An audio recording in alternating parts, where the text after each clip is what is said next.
In a press briefing held today, the 11th December 2020, members of the Nationalist People's Party (NPP) informed members of the media that the party is not pleased with allegations made by the leader of opposition, Dr. Mukul Sangma, at the MDA government. Speaking at the briefing, the NPP president Shillong City, Anthony Nongbri, alleged that the issue of ILP during the MUA government was not taken seriously and nothing had been done to step up the initiation process.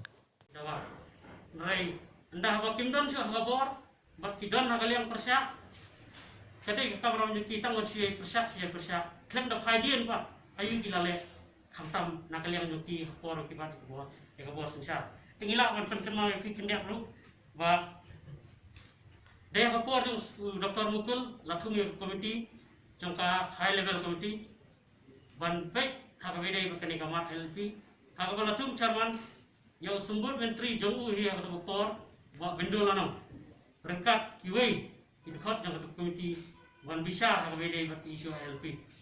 Mereka yang kata kepada komiti kalau rekomend, kalau pediang ban penteri kami ke ILP.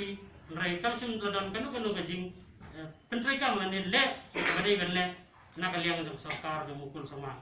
Bagi kenal ya kami gajing kentai jang Mukul sama. Hakam ba yadai bakari ILP buat ba bendulanong badai chairman jang komiti ulah control jur. Ya ka sarkar jang Mukul nak kapor. Ya gajing le bangsenyo. Namar kalong tang gajing penlut kaya kapor ya kapor. Hakam bantai komiti Kantam kabedai nak bentar isu ILP.